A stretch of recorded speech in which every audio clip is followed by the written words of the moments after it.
dizer, milhões e milhões de euros de Estado estão também com os seus empregos em perigo, a Granorte, a Cifial. Estamos a falar de um conselho que outrora foi de pleno emprego e hoje avança para uma situação de grave crise social. Não obstante a esperança, e este comício é para dizer a estes trabalhadores e a todos os outros que ainda não têm os seus postos de trabalho, que podem contar com o PCP na defesa dos seus postos de trabalho. É o PCP, o seu partido, podem contar connosco nesta luta em defesa de uma vida melhor.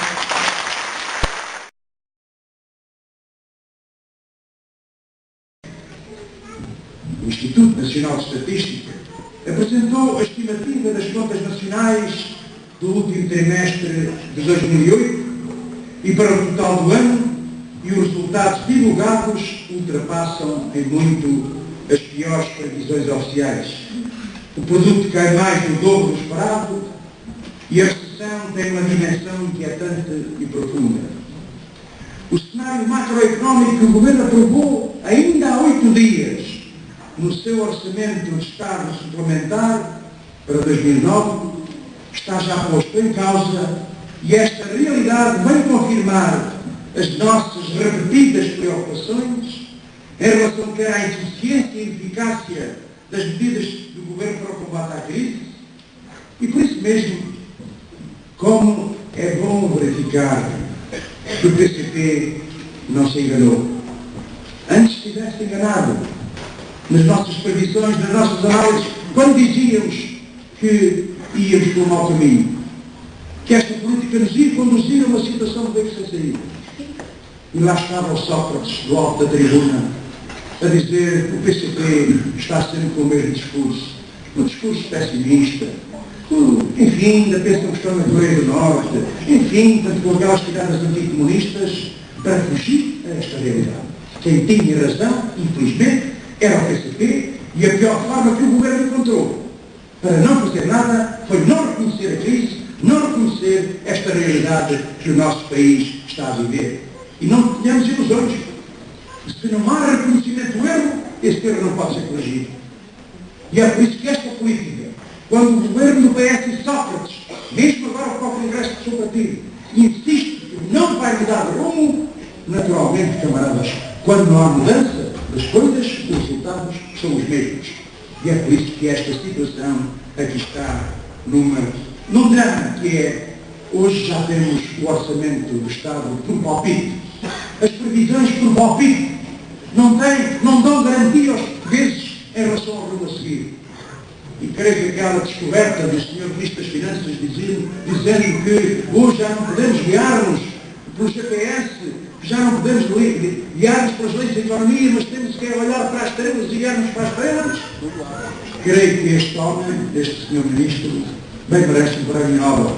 Não encontra nenhuma solução para a crise, mas se aponta aos portugueses, confiem no céu, confiem nas estrelas, porque assim resolvemos os problemas. E o problema é que a situação do país vai se agravando. O mês de janeiro e estes primeiros dias de fevereiro revelam que a crise continua a aprofundar-se, com o encerramento de centenas de empresas por todo o país, paragens de produção, avanços galopante do desemprego, salários em atraso, agravamento da precariedade e redução de salários, numa dimensão que não se explica apenas pela crise internacional, mas também por uma política nacional que há muito tinha conduzido o país ao atraso e à crise. A evolução das contas nacionais, que não reflete ainda a gravidade da evolução deste princípio do ano, mostra o nosso país como um dos mais penalizados pela atual crise, com um crescimento nulo em todo o ano de 2008, depois de anos de moderado crescimento económico. É preciso muito rapidamente pôr um travão a esta tendência avassaladora de destruição das empresas e do emprego, com a dupla crise que enfrentamos. É preciso rapidamente tomar o caminho da recuperação económica e da criação de emprego, com outras políticas, outras soluções e outras medidas. Há quem queira convencer os portugueses que não há outra saída senão aceitar conformados a perspectiva de uma vida permanente de degradação e de retrocesso, que não há alternativa que não seja de insistir na mesma desastrosa política direita que o governo PS Sócrates prossegue e que já provou que não é capaz de resolver os problemas do país. o PCP considera que há soluções para os problemas que estamos a enfrentar e que é possível um outro rumo para o país. Estamos aqui para reafirmar que os portugueses e o país não estão condenados à regressão, ao declínio ou ao atraso, que com a ruptura com a política direita, com a luta dos trabalhadores e do nosso povo e com o reforço do PCP, é de facto possível conquistar uma vida melhor. A realidade do país, os crescentes dramas vividos por milhares de trabalhadores e suas famílias, aqui também no distrito de Aveiro, com a angústia do desemprego e dos salários em atraso, revelam bem o fracasso das políticas de direita, do fundamentalismo neoliberal dominante e do seu programa político ao serviço do grande capital. A demarcarem-se das políticas que sempre defenderam e com uma conversa extraordinária a assumirem-se em exclusivo como protagonistas do combate à crise e a empurram para acima da crise do capitalismo internacional como a explicação de todos os nossos males, de todos os nossos problemas. Fazem como se antes da crise vivêssemos no melhor dos mundos e o desemprego, a precariedade, a injustiça na distribuição do rendimento nacional, a pobreza, as gritantes desigualdades e a exclusão social fossem realidades apenas dos últimos meses.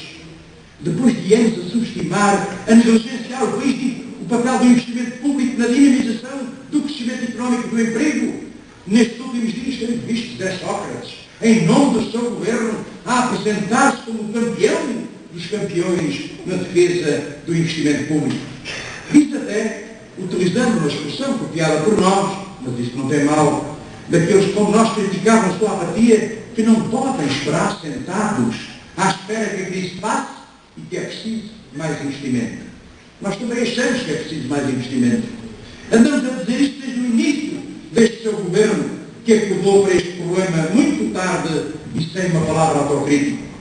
Mas o que fez o governo se não esperar sentado quase um ano, desde que a crise explotou com a bolha do imobiliário dos Estados Unidos, enquanto se assistia à degradação da situação económica e social do país? O que é que o governo fez se não esperar sentado, na esperança que a sua propaganda do país do bom caminho resolvesse os problemas que o governo tardou e tarda a enfrentar? Durante 4 anos, o governo do PS fez recuar o investimento público cerca de 15% em termos nominais, porque o governo andou a combater o déficit, estrangulando a economia, e agora temos uma crise ampliada. Vocês lembram-se? Tudo era pedido aos portugueses. Todos os sacrifícios eram pedidos. A questão do déficit das contas públicas era transformado no problema dos problemas nacionais. E nós falávamos do déficit agroalimentar, do déficit energético, do déficit tecnológico. Nós falávamos da necessidade do crescimento económico, do investimento. Eram estas as nossas propostas. E o governo não respondia, não. Transformando isto quase como numa vaca sagrada. Não é preciso resolver o déficit das contas públicas. E afinal, camarada, até esse troféu que tinham de abaixamento do déficit das contas públicas, bem se pode dizer que foi quase como uma folha de couve, veio um muro e comeu-a, porque neste momento,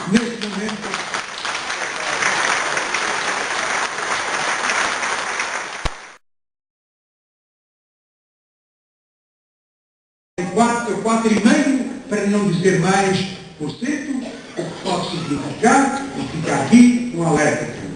Agora, vão pedir sacrifícios aos portugueses em nome da crise internacional. A crise há de resolver-se, bem ou mal. E quando a crise for resolvida, não tardará a ouvir estes senhores, estes ou o PSD, a diferença não é muita, a dizer portugueses, temos de continuar o sacrifício, porque agora temos que resolver o problema do déficit das contas públicas, que entretanto disparou. E isto, camaradas, para dizer que no fundo eles procuram sempre os meios para fazer os sacrifícios. Antes do 25 de Abril, o último representante da ditadura fascista, Marcelo Caetano, inventou uma expressão naquelas conversas da família. Dizia ele que o tempo das vacas gordas acabou. No fundo, com a devida adaptação, esta conversa é a mesma, como se alguma vez os trabalhadores, os reformados, enfim, como se os pequenos e médios empresários, se os agricultores tivessem algum tempo de vacas gordas. Não. é que em tempos de crise, e mesmo quando não há crise, as vacas magras é sempre para quem trabalha, para quem vive da sua forma.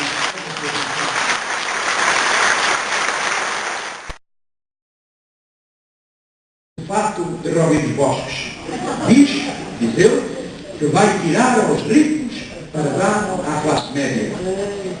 Já Sócrates não recordou que ainda não cabe dentro deste fato. Com as eleições à vista, decidiu recalchutar a sua política fiscal para dar às de esquerda.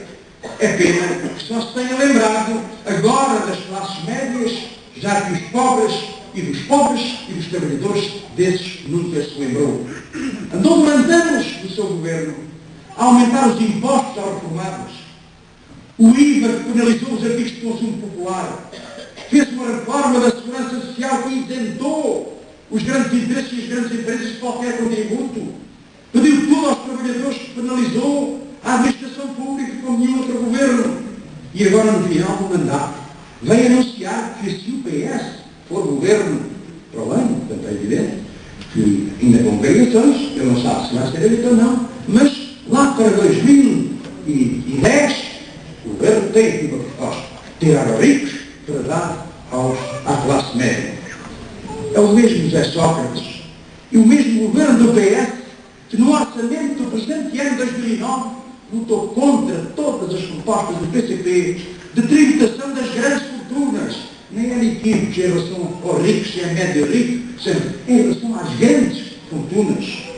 As propostas sobre deduções fiscais progressivas nas despesas da saúde, dos passos sociais, nas rendas de habitação, que iriam favorecer as camadas de menores rendimentos. Há por aí muito estrondo com tal medida anunciada lá para o ano que vem. Mas o mais certo é que é mais um tiro, polva seca contra as grandes fortunas.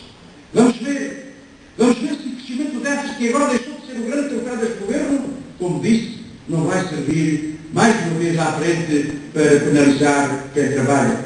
É mais certo que a manter-se os mesmos protagonistas e as mesmas políticas que, a seguir aos sacrifícios impostos em nome da crise, regresse novamente este ciclo da exigência dos sacrifícios.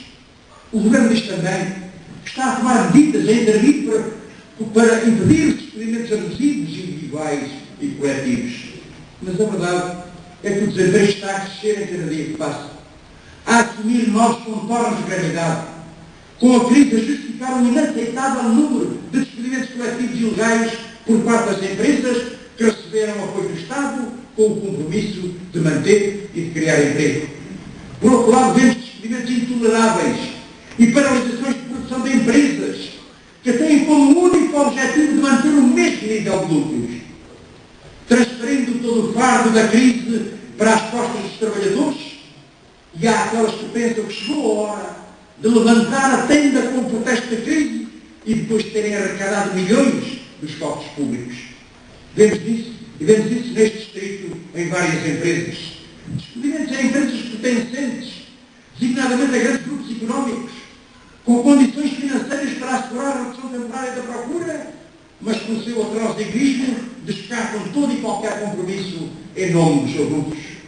É assim na corticeira Amorim, que despede, apesar dos grandes grupos, na ECO que prepara também mais de 200 despedimentos. E em relação à corticeira Amorim, é caso para perguntar. Não é questão de ser só o homem mais rico do país.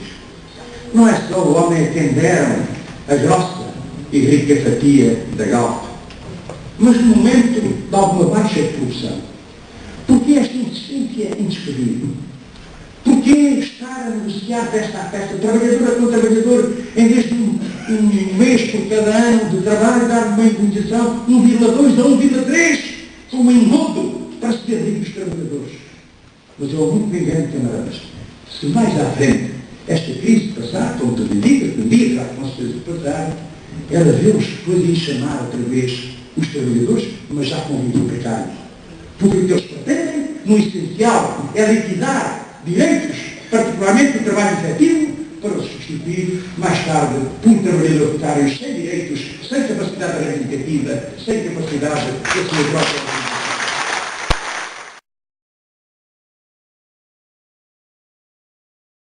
trabalho na administração pública. E é curioso, camaradas, ouvir o Governo dizer que está a fazer uma política de promoção do emprego, de combate ao desemprego e de promoção do emprego, dizem eles. E depois, se lerem o orçamento, se lerem o PEC, lá está, o Governo do PS, nos próximos 2 anos, quer simplesmente limpar 56 mil postos de trabalho na administração pública. Não dá a cara com a careta. Então o Governo, o Estado patrão, dá um exemplo, despedindo. Eles não dizem despedir, é evidente, mas não está a mobilidade, emprateleira aos trabalhadores, atira-os para a forma antecipada, elimina os postos de trabalho. Como é que ele pode ter uma política de emprego quando a sua própria casa quer fazer uma política de redução dos postos de trabalho? Continua-se a dar resposta ao grave problema da inaplicabilidade do subsídio de desemprego. Mais de 50% dos que estão nesta situação e que são empurrados para a grande situação da dependência da caridade e da esmola. Dizemos, camaradas, que o PS rejeitou há dias um projeto de alteração das regras do subsídio de desemprego e agora anda para aí a apresentar um novo programa para o emprego, a mostrar muita preocupação com os desempregados. O mesmo programa que apresentou há 2 meses, com medidas velhas que pouco provaram também no passado com outros governos. Um programa mais a pensar nas eleições que aí vêm, na tentativa de fazer esquecer que o seu governo foi e é o campeão do desemprego em Portugal, que na realidade, por ter na angústia que é quem é atalhado para o desemprego, é a fuga para a frente de quem chega ao fim do seu mandato sem cumprir nenhuma das suas promessas, sem atingir nenhum dos seus objetivos. É a tentativa de fazer esquecer as promessas não cumpridas. E eu lembro, camaradas, como é que o Partido Socialista ganhou a sua maioria absoluta. Promessas de desenvolvimento e de crescimento económico, da criação de 150 mil postos de trabalho, de não aumento dos impostos, que nenhum reformado ficaria com menos de 300 euros. Estas eram as bandeiras do Partido Socialista. Hoje, camaradas, podemos dizer que temos um país mais desigual, mais injusto, mais endividado, com mais desemprego, menos soberano, menos independente, porque esta política do governo do PS, no essencial em 4 anos, não difere muito das políticas dos governos anteriores. E é por isso, camaradas, que nós consideramos importante que nesta fase tudo seja feito para que nós respondamos à crise. Com propostas, naturalmente. Ainda ontem, camaradas, na Assembleia da República, este PS começa a vir a dar reformas, portanto, o sistema de reformas será alterado com a lei de base da segurança social. Os reformados hoje são mais penalizados. Os trabalhadores que vão entrar na reforma vão ser penalizados porque têm que trabalhar mais tempo se quiserem uma reforma mínima ou mínimo de dignidade. O chamado fator da sustentabilidade que eles encaixaram ali, meteram de calçadeira para prejudicar os reformados e reformados. Nós propusemos que isso fosse visto e considerado um fato tão difícil da vida para tantos, centenas de milhares de reformados. Nós consideramos que isto era uma medida justa. Qual foi a resposta? Qual foi a posição da bancada do Partido Socialista? Foi votar simplesmente contra, sem grande argumentação.